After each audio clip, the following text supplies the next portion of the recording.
Grand Rapids' fight against tooth decay started in January 1945 when fluoride was added to the water supply. Other studies show the benefits of fluoridation will last throughout life. Hey, my name is Brian, and I've been a water treatment operator for the past almost 30 years, since May of 1990.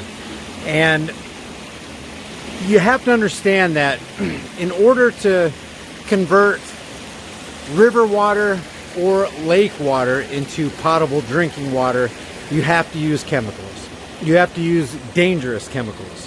For example, polymer, while it's not that dangerous, does its job and is used up. What it does is it flocks positive and negative materials together and then goes into what we call a clarifier or a settling basin so that it can be clarified and then skimmed off with these weirs right here, which goes into the filtration system. So the idea of adding a polymer or a coagulant or something like alum is that you want to clarify the water before it goes to the filter so that you can have the cleanest water possible from that lake or river, and you won't tax your filters. Everything that goes through that filter is then cleaned with the carbon top, which is also called anthracite coal, or if you're pushing it through a membrane, like with a membrane filtration plant.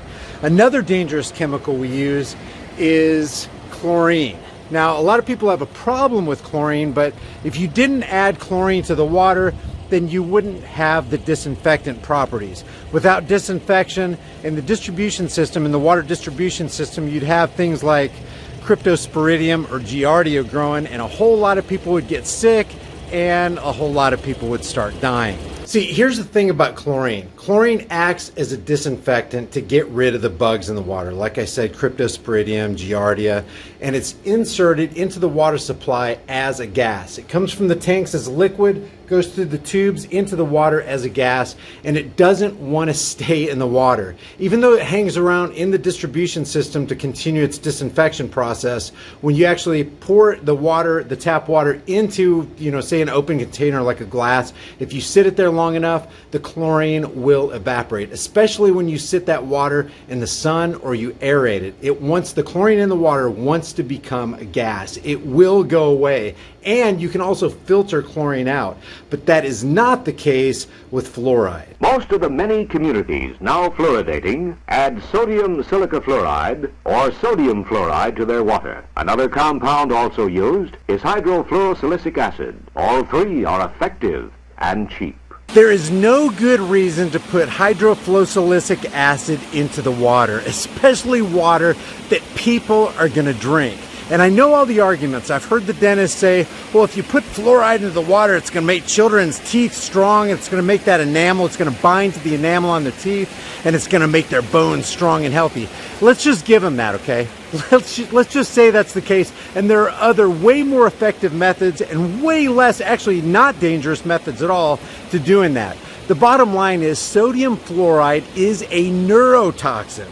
It's an endocrine disruptor, and it's been proven to cause.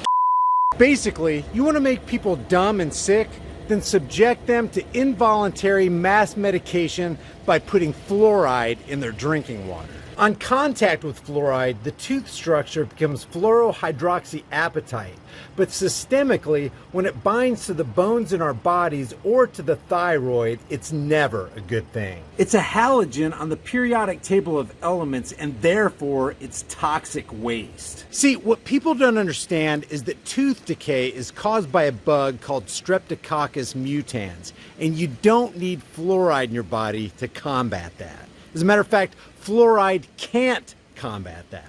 And what's startling is that 75% of all water utilities fluoridate their water system. And you want to hear the ironic kicker?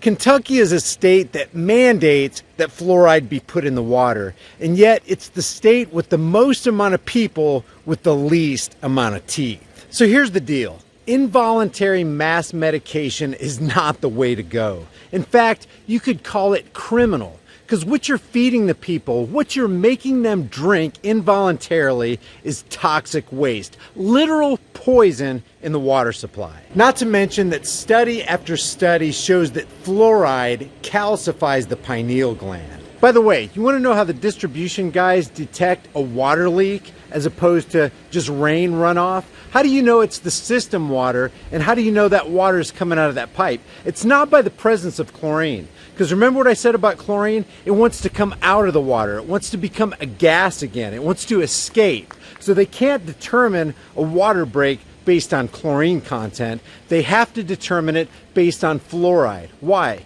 Because fluoride is an anion that stays in the water. So the danger of consuming that toxic waste is that it has a cumulative effect. So the bottom line is, I plead with all you system directors and superintendents and general managers of these water facilities out there, do your research about fluoride. Understand that it is indeed a toxic waste. There's no good reason to put that in the public's water supply. I also want to say to all you water treatment operators out there, you have a responsibility. Educate your own selves. Come to your own conclusion about what fluoride actually is. If indeed you are putting toxic waste in the water supply, you're literally poisoning yourself and your own families. The bottom line, guys, is sodium hydrofluorosilicic acid is industrial toxic waste, and we're putting it into the water supply. People drink it. You're actually involuntarily medicating people with poison. The sad fact is, it's easier to deceive people than to convince them that they've been deceived. And it's even easier to deceive them when they've been poisoned by fluoride. The purpose of this video is not to put any operator, any superintendent, or any general manager of any public utility, water treatment utility, on blast. It's simply to ask you to please do the research about fluoride and then come to your senses and stop putting a neurotoxin into people's water supply. Guys, if you got something out of this video, if you think this video can help anybody, please share it with everybody you know. This is literally life-saving information. I don't want people coming down with cancer. That's what's happening all across the country, and people are wondering, why is there so much childhood cancer? Why is there so much? It's because we're putting fluoride in the water. That's part of the reason. It's a huge part. When you ingest an anion that has a cumulative effect on your body, it takes over your pineal gland and starts shutting down your thyroid, you have something very, very dangerous, very deadly. It's antithetical to humanity. It's involuntary mass medication on a poison scale. If you guys enjoy these videos, subscribe to the channel, hit the bell notification icon, give them a thumbs up, and share them with everybody you know. I'll see you in the next heavily censored shadow ban video. Fluoridation is endorsed by the American Dental Association, State and Territorial Dental Health Directors, American Association of Public Health Dentists, Public Health Service, Federal Security Agency, State and Territorial Health Officers, American Public Health Association, and the American Medical Association.